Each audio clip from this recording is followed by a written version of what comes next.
এক যুগের জনপ্রিয়তা শেষে বন্ধ হয়ে গেল স্কাইপি।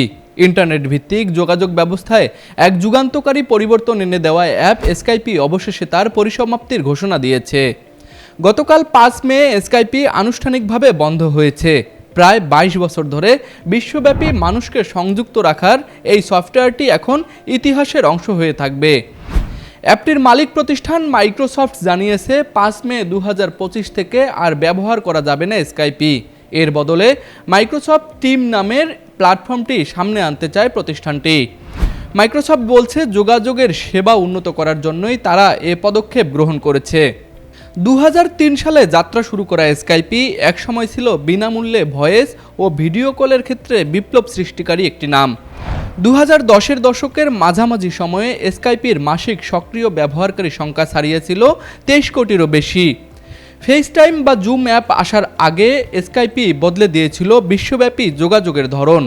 ব্যক্তিগত, পেশাদার, এমনকি আন্তর্জাতিক ব্যবসায়িক যোগাযোগের জন্য স্কাইপি ছিল একটি নির্ভরযোগ্য মাধ্যম। পরিবার ও প্রবাসীদের মধ্যে সেতুবন্ধন গড়ার ক্ষেত্রে একটি বড় ভূমিকা পালন করেছিল এই অ্যাপসটি। 2011 সালে মাইক্রোসফট স্কাইপিকে $8.5 বিলিয়ন কিনে নেয় এবং এটি তাদের যোগাযোগ কৌশলের মূল অংশে পরিণত করার পরিকল্পনা করে।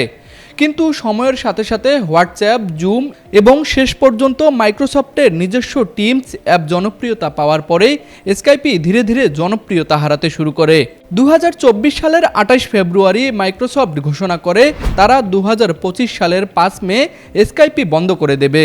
তাদের উদ্দেশ্য হলো নিজেদের পরিষেবা আরও সহজ করে তোলা এবং টিমসে যোগাযোগ ও সহযোগিতা ফোকাস করা। মাইক্রোসফট জানিয়েছে স্কাইপি ব্যবহারকারীরা এখন থেকে মাইক্রোসফট টিম ব্যবহার করে আগের চ্যাট, কন্ট্যাক্ট ও হিস্টোরি অ্যাক্সেস করতে পারবে। টিমসে লগ ইন করতে শুধুমাত্র স্কাইপিতে ব্যবহৃত ইমেইল ও পাসওয়ার্ড ব্যবহার করলেই হবে।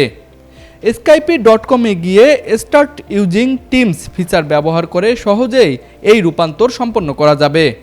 মাইক্রোসফট আরও জানিয়েছে যারা স্কাইপিতে থাকা ডেটা রাখতে চান তাদের জন্য একটি সময়সীমা নির্ধারণ করা হয়েছে। জানুয়ারি 2026-এর মধ্যে ব্যবহারকারীরা নিজেদের চ্যাট, ফাইল এবং কন্ট্যাক্ট ডাউনলোড করে নিতে পারবেন। এরপরে স্কাইপি সার্ভার থেকে সব ডেটা স্থায়ীভাবে মুছে ফেলা হবে। স্কাইপি শুধু একটি অ্যাপ নয়, এটি ছিল একটি যুগের অংশ। করোনা মহামারী শুরুর আগে পর্যন্ত এটি ছিল রিমোট কমিউনিকেশনের জন্য সবচেয়ে নির্ভরযোগ্য প্ল্যাটফর্ম। তাই তো তার বিদায়ের দিনে অনেকেই স্মৃতিচারণ করছেন এই প্রযুক্তি সঙ্গীর প্রতি। Desk report, RCTV।